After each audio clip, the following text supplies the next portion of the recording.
বাবা মনে পড়ে সেই দিনের কথা, যেদিন ভগবান যেদিন ওই পঞ্চপাণ্ডব রাজস্বী যজ্ঞ করতে গিয়েছিলেন। কেন না, ওই কুরুক্ষেত্রের যুদ্ধ করতে গিয়ে কত ভাই কত আত্মীয় স্বজনকে মেরে ফেলেছিল, মারতে হয়েছিল। তাই সকল পাপ মোচন করবার জন্য বিশাল ভক্ত সেবার আয়োজন, যজ্ঞের আয়োজন হলো। মনে পড়ে ভগবান কি করেছিলেন না, এক একটা দায়িত্ব এক একজনকে বুঝিয়ে দিয়েছিল। এক একটা দায়িত্বগুলো এক একজনকে বুঝিয়ে দিলেন।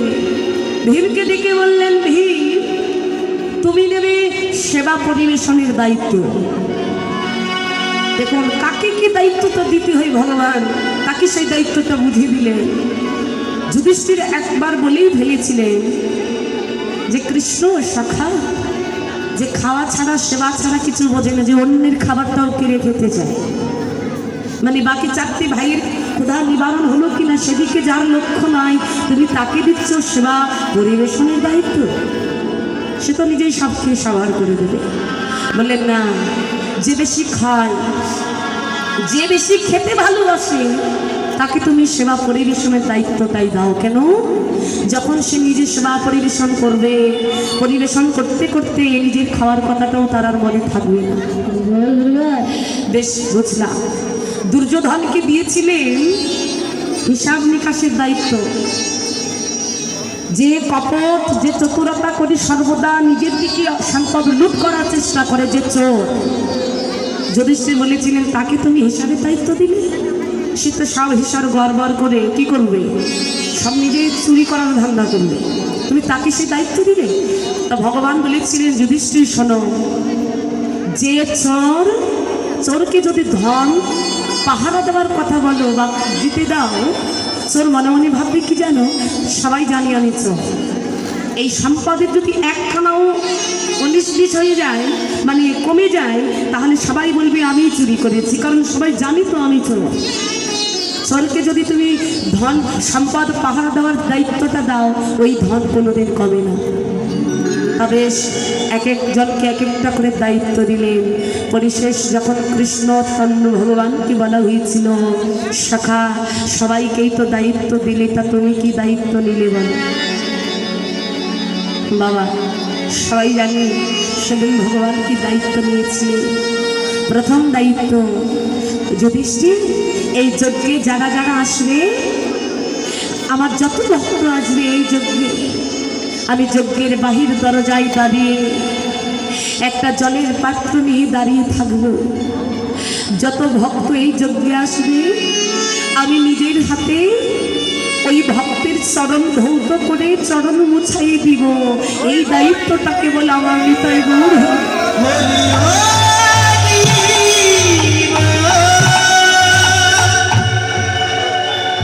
আরেকটা দায়িত্ব নিয়েছিলেন, দুটি দায়িত্ব, এক হলো ভক্তের চরণ ধোয়াবে, আর একটা দায়িত্ব হলো ভক্তের সেবা শেষে উচ্ছিষ্ট এঠো যে প্রসাদ, ওই এঠো প্রসাদ পরিষ্কার করার দায়িত্বটা। তাহলে ভগবান ওই এই দুটি দায়িত্ব সেদিন তিনি নিয়েছিলেন। যত ভক্ত ওই যজ্ঞে এসেছিল, ওই সকল ভক্তের চরণটা ভগবান সেদিন নিজের হাতে দৌত করেছে। সেই দিন আরেক ভক্তের বাঞ্ছা জেগেছিল, মাগো আজকে আমি একটু ভগবানের এই লীলা সাক্ষাৎ নিজে সাধন করতে চাই। দেখি তো আজকে ভগবান তুমি কেমন ওই ভক্তের চরণ ধোয়াচ্ছ, তোমার হৃদয়টা কত কমল, আজকে আমিও তা দেখতে চাই। তিনি কে ছিলেন জানি? তিনি ছিলেন বাবা দেবাদিদেব মহাদেব। চিন্তা করলেন এই রূপে গেলে তো চিনে ফেলবে মাইরা।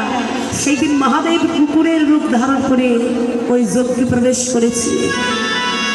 কিন্তু মনে রেখো, এই জগতের বুকে এসে তুমি মানুষকে দিয়ে অন্যায় করলে, মনে ভাবলে আমি এই কাজটা করলাম, কুকর্মটা করলাম, কেউ দেখলো না, কেউ জানলো না।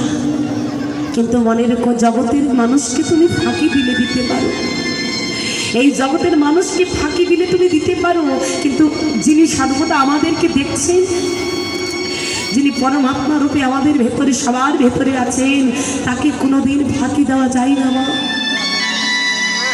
মহাদেব কুকুরের রূপ ধারণ করে সেই যজ্ঞে প্রবেশ করেছিলেন।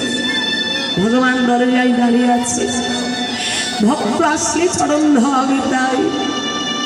এইবার দেখুন ভগবান দেখছেন আসছেন আমার আরেক ভক্ত, যিনি বৈষ্ণব চূড়াম পরম বৈষ্ণব। ভগবান মনে মনে ভাবছেন আমি ভক্তের চরণ ধোয়ালাম বটে, কিন্তু এমন ভক্তের চরণ ধোয়ানোর ভাগ্য যে আমার হবে এ তো আমি বুঝতে পারিনি। যখন ওই কুকুরের রূপ ধারণ করে মহাদেব যজ্ঞের ভেতরে আসছেন, ভগবান কি করেছে জানেন? দেখবেন কুকুর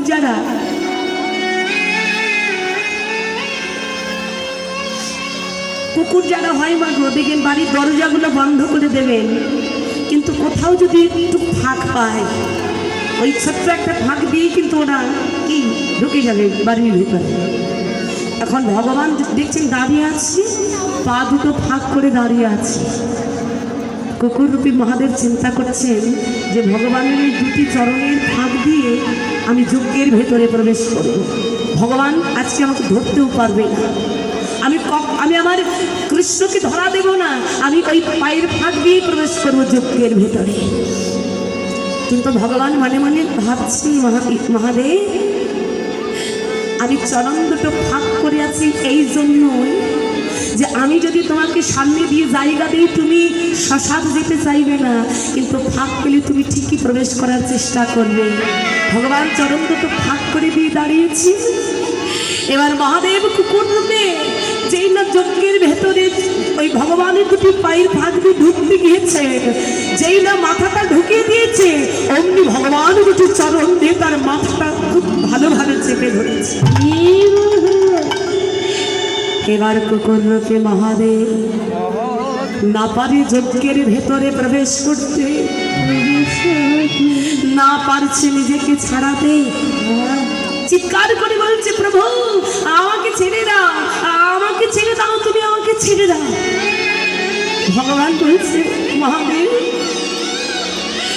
খুব ভাগ্যের ফলে তোমাকে আমি পেয়েছি, এমন ভক্ত পেলে কি আমি আর ছেড়ে দেব? আমি আজ তোমাকে ছাড়বো না। কিন্তু মহাদেব ছটফট করছে, কেন জানেন? ভক্ত কোনোদিন চাই না যে ভগবান হয়ে ভক্তের চরণে কখনো হাত দিয়ে এটা কখনো কোনো ভক্ত চায় না। মহাদেব খুব ছটফট করছে নিজেকে ছাড়ানোর জন্য, কিন্তু ওই কুকুর রূপে মহাদেব যত ছটফট করছে, ভগবান কি করেছে আজ মহাদেবের চারখানা পা, কুকুরের চারখানা পা শক্ত করে বেঁধেছে, একটা দড়ি দিয়ে শক্ত করে ভালোভাবে বেঁধে কি করেছে জানেন? এই মাটিতে রেখে এবার আর প্রভু মাটিতে বসে মহাদেবের চারখানা চরণ অতি যত্নে, আজ আর পাত্রের জল নয়, আজকে আর ভগবান পাত্রে জল দিয়ে ভক্তের চরণ ধৌত করছে। কি করছে? ওই কুকুর রূপী মহাদেবের চারখানা চরণ ভগবানের দুটি নয়নের অঝরে ঝরা সেই জলে ভক্তের চরণ যুগ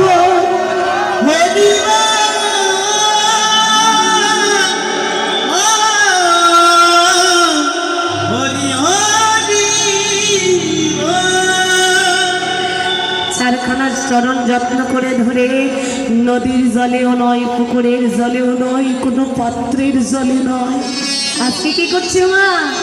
দুটি নয়নের জলে চরণ